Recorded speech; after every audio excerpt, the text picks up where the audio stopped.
परम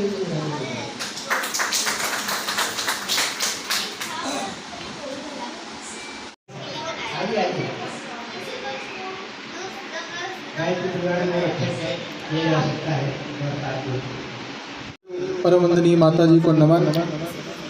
हमारे नगर के वरिष्ठ आदरणीय अध्यक्ष महोदय, उपाध्यक्ष महोदय, परिवार ऐसा परिवार है जिससे जुड़ करके हमें अपने आप में बहुत ही गौरवान्वित महसूस होता है। हमें यहाँ से मिलती है और बहुत ही अच्छा कार्य हमारा गायत्री परिवार कचौर में चल रहा है। लेकिन अभी आदरणीय वकील साहब ने बहुत अच्छी बात कही थी। मैं भी करीब 15-20 साल से इस गायत्री परिवार से जुड़ा हुआ हूँ। यथावत है और पहले जो बैठक होती थी उसमें 25-30 लोग ही इकट्ठे होते थे, लेकिन आज नगर के सभी वरिष्ठ नागरिकों को बधाई।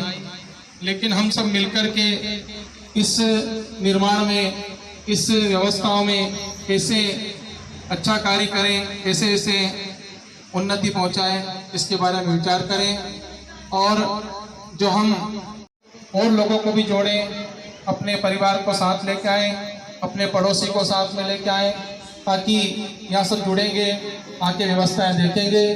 क्योंकि यहाँ पर जो भी कार्य होता है वास्तव में सराहनीय है और निःशुल्क होता है। अभी जो 108 कुंडी यज्ञ हुआ था उसमें भी बहुत ही अच्छा कार्यक्रम। हमने 3 मंडल काम करते हैं।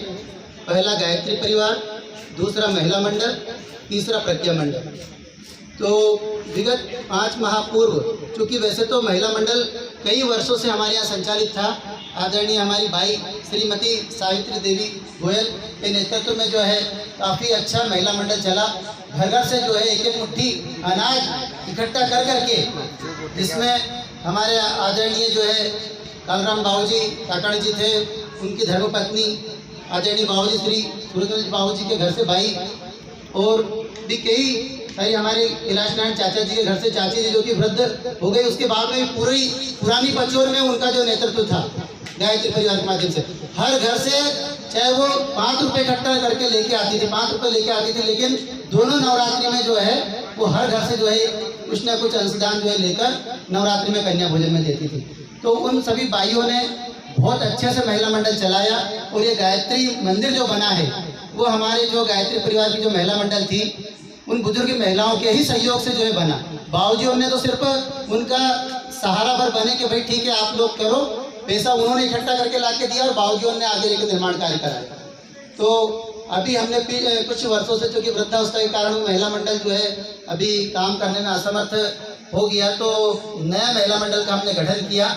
उसमें जो है प्रत्येक महीने की 23 तारीख को वो लोग जो है अपनी मासिक बैठक करती हैं और कुछ ना कुछ गतिविधियां उनको अभी हमने फिलहाल एक ही काम दिया है, वो है आओगढ़ संस्कारवान पीढ़ी के तहत जो है गर्भवती महिलाओं का जो है गर्भोत्सव संस्कार। क्योंकि उसमें क्या अधिकांश जो है आंगनबाड़ी कार्यकर्ता वगैरह सब जुड़ी हुई हैं, तो उन्हीं के माध्यम से जो है कार्यक्रम पूरा संचालित होता है।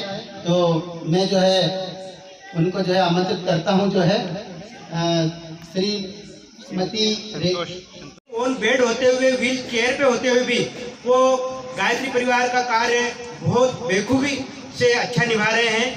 तो आदरणीय श्रीमती संतोष विजयवर्गीय बहन जी से मैं निवेदन करूंगा कि आपके महिला मंडल में जो भी गतिविधियां चल रही है, आप जो है जिले का भी आपके पास में दायित्व है, तो आप थोड़ा रूपरेखा जो भी है आपकी बताइए।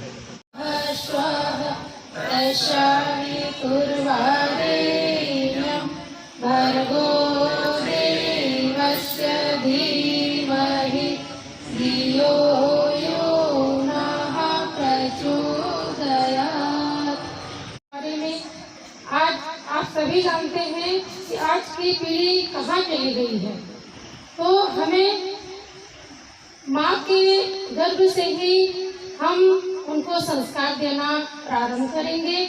तो हम इसके माध्यम से घर घर जाकर के ऐसी बहनों को हम तैयार करते हैं कि जो गर्भवती हो, जिनके 3 माह पूरे हो चुके हैं, ऐसी बहनों को हम यहाँ पे ला करके हम उन्हें गर्भ संस्कार कराते हैं।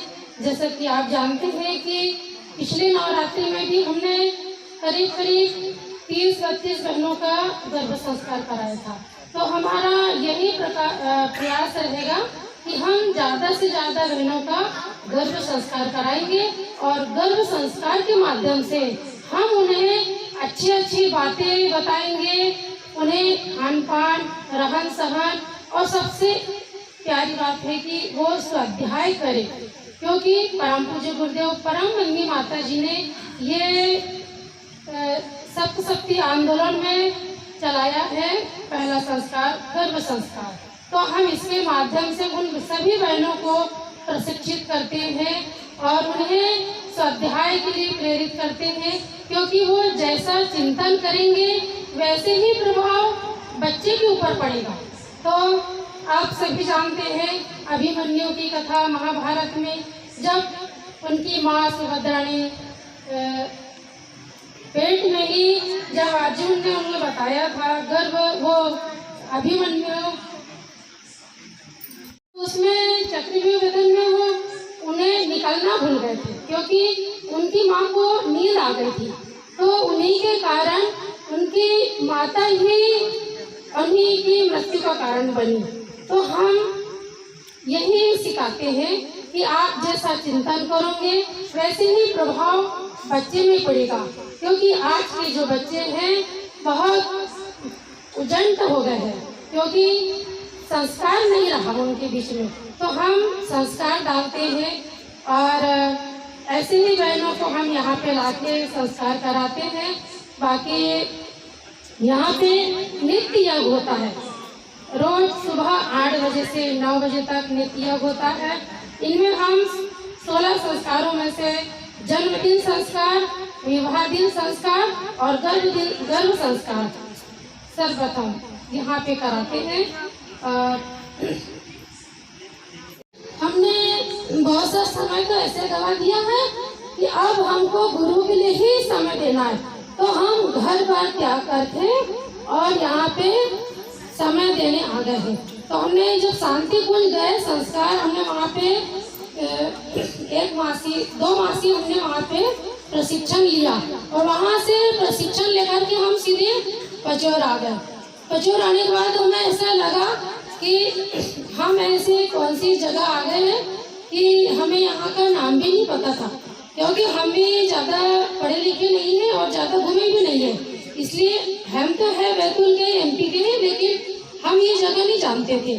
तो हम तो गुरु का नाम लेकर के भाई कि गुरु हमें जहाँ भी भिजाए हम निष्ठापूर्वक और ईमानदारी पूर्वक गुरु का ही कार्य करेंगे, क्योंकि हमें पैसे से कोई मोह नहीं है, क्योंकि हमें मालूम है कि हमें जब भी जरूरत पड़ती है तो हमें गुरु कहीं ना कहीं से दे देते हैं। तो हम सभी से प्रार्थना करते हैं कि आप गुरु का कार्य करें, गुरु के लिए समय निकालें, समय दान दें, स्वाध्याय करें और अपने बच्चों को भी स्वाध्याय कराएं। इसी के बाद मैं अपनी वाणी को विराम देती हूँ। बुलाना चाहूँगा वो 2 शब्द अपने रखें। पूज्य गुरुदेव एवं वंदनी माता जी के चरणों में नमन। आप सबने अपने विचार रखे। गायत्री परिवार निश्चित रूप से पचौर में अनेक कार्यों में जुड़ा हुआ है। जो भी आवश्यकता सम्मानीय वकील साहब ने यहाँ पर बताई है, नगर पंचायत परिवार उनको पूरा करने में सहयोग करेगा। इसके साथ ही आपको जो भी आवश्यकता लगती है, सम्मानीय भद्रलाल जी भंडारी साहब इस वार्ड के पार्षद हैं, सम्मानीय राम वर्षी यादव नगर परिषद के उपाध्यक्ष हैं, एवं मैं आपके छोटे भाई के नाते सहयोग के लिए तत्पर रहूँगा। धन्यवाद। आज गायत्री परिवार की ओर से जो कार्यक्रम रखा गया है, ये स्वागत सत्कार नहीं, ये परिवार के सदस्यों के ऊपर कोई जवाबदारी आई है, उस जवाबदारी को एहसास कराने के लिए कार्यक्रम रखा गया है। गुरु जी ने जब इस संस्था की स्थापना की थी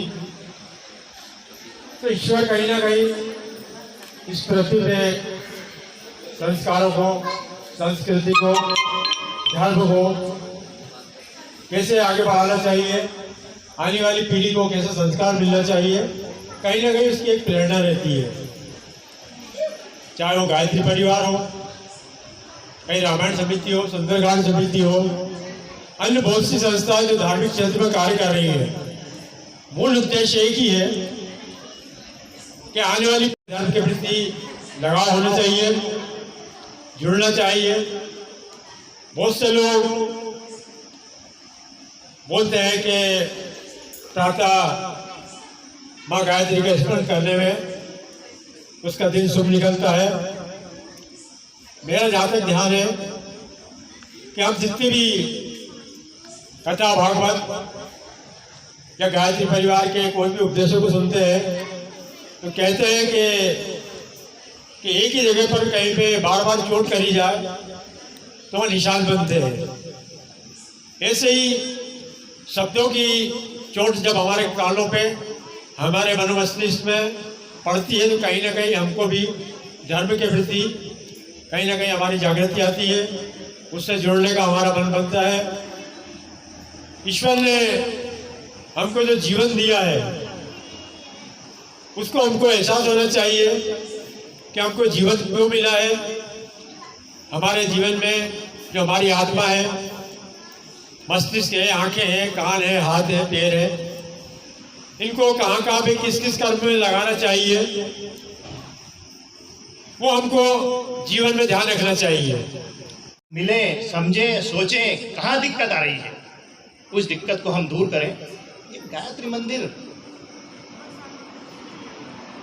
वर्षों पुरानी फरसी जो मैं खुद बेचता था, इस पे हम बैठे हैं। क्यों बैठे हैं?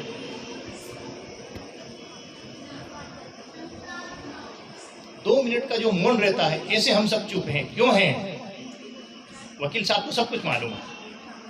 आप हमसे अपेक्षा रखते हैं, हम तन मन धन से आपके साथ में हैं।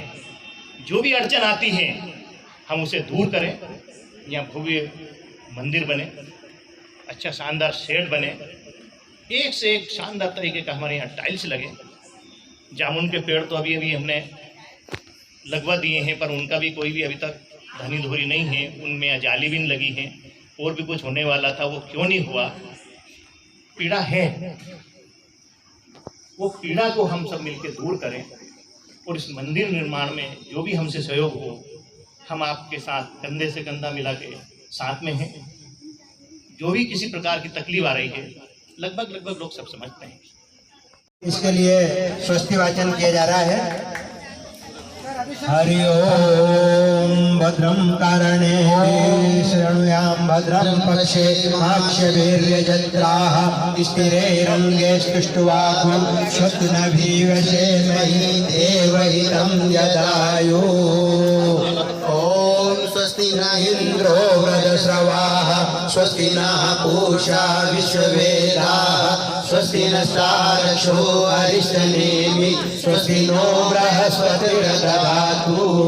मंगलम भगवान विष्णु मंगलम गरुड़ध्वज मंगलम पुंडरीकाक्षो मंगलायस्तनो हरि। हरि ओम गणानां त्वा गणपति गुणवामहे प्रियाणां का प्रियपति गुणवामहे वसीनां का विधिपति गुणवामहे वसो मम आहम जानि गर्भधमात्म जासि गर्भधम्मा। ओम स्वस्ति न इंद्रो वृधश्रवाः स्वस्ति नः पूषा विश्ववेदाः स्वस्ति नस्तारक्षो अरिष्टनेमि स्वस्ति नो बृहस्पतिर्दधातु। ओम पयः पृथिव्यां पय ओषधीषु पयो दिव्यान्तरिक्षे पयोधाः पयस्पतिः प्रदिशः सन्तु मह्यम्। ओम विष्णोरराटमसि वैष्णो सनत्रेष्णो वैष्णो सूर्यसि वैष्णो भ्रुवसि वैष्णवमसि विष्णवे त्वा। ओम अग्निर्देवता वासो देवता सूर्यो देवता चंद्रमा देवता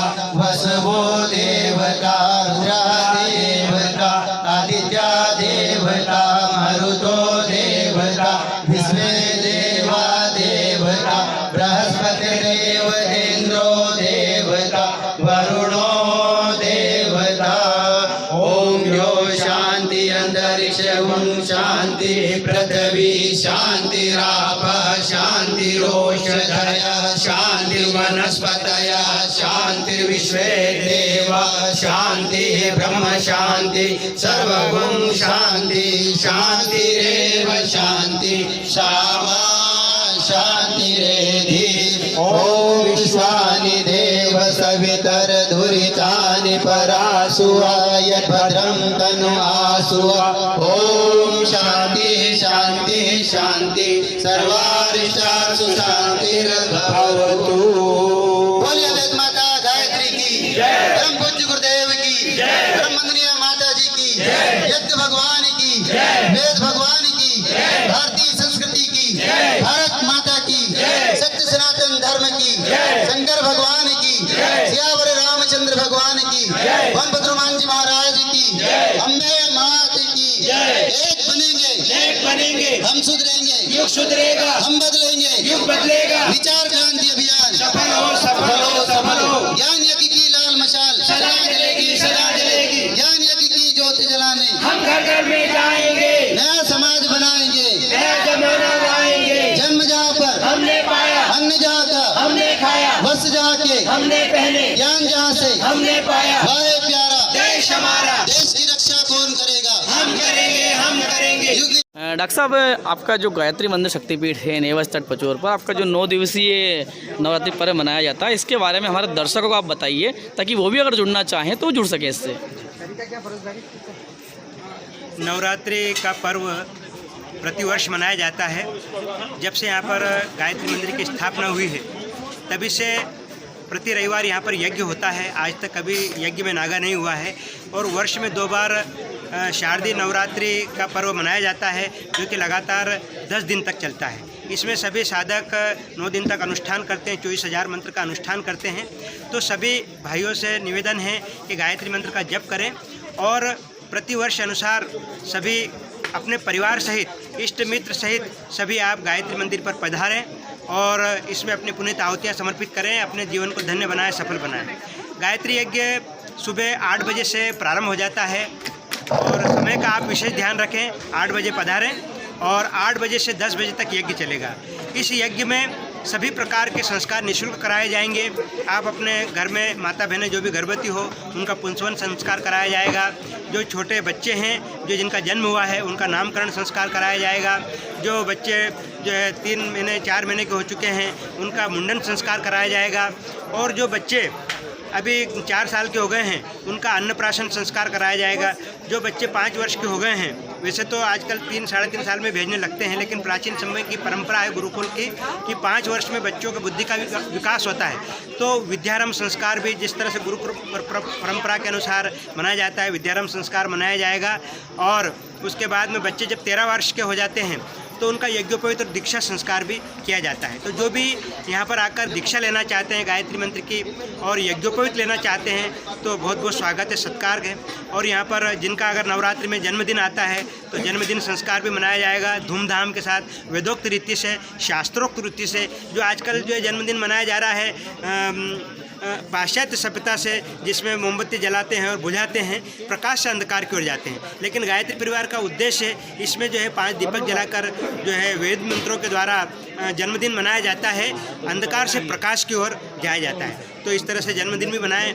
और यहाँ पर एक और परंपरा गुरुदेव ने डाली है विवाह दिवस, जिसकी मैरिज एनिवर्सरी है, तो विवाह दिवस भी उनका मनाया जाता है। विवाह के समय में जो प्रतिज्ञा कराई थी कि पति का पत्नी के प्रति और पत्नी का पति के प्रति और पति पत्नी का परिवार के प्रति, माता पिता के प्रति क्या कर्तव्य है, किस तरह से उनकी सेवा करना चाहिए, ये सब गायत्री परिवार शिक्षा देता है। तो विवाह दिवस संस्कार भी मनाया जाता है। तो ये सारे संस्कारों के पंजीयन जो है करवाएं और यहाँ पर सारे संस्कार निःशुल्क कराए जाएंगे और यज्ञ भी निःशुल्क कराया जाएगा। तो आप ज़्यादा संख्या में पधारें और यज्ञ का लाभ लें। आपका हवन का मुख्य समय क्या रहेगा? जैसे कोई सर्विस क्लास के व्यक्ति है, 10 बजे सब सर्विस में जाते हैं, ड्यूटी में जाते हैं, उनका क्या व्यवस्था रहती है? तो वैसे आमतौर पर सभी लोग जो है 10 बजे के बाद ही जाते हैं। तो यहाँ पर यज्ञ 8 बजे से प्रारंभ हो जाता है। और यज्ञ का समय जो है वैसे तो 1 घंटे में हो जाता है, लेकिन जो है नवरात्रि में 11 कुंडी यज्ञ यहाँ पर कराया जाएगा और उसमें ज़्यादा संख्या में लोग आएंगे तो 2 पारियाँ करानी पड़ेगी, 3 पारियाँ भी कराना पड़ेगी। इसलिए 8 से 9 में समाप्त हो जाता है, लेकिन ये दुगना समय लगेगा। इसलिए 8 से 10 में समापन हो जाएगा, शांति पाठ हो जाएगा। जो भी ड्यूटी जाना चाहते हैं 10 बजे के बाद अपनी ड्यूटी जा सकते हैं, अपनी दुकान में जा सकते हैं, अपने घर के सारे कार्य माता बहनें भी संभाल सकती है। तो 8 से 10 में ये कार्यक्रम संपन्न हो जाएगा।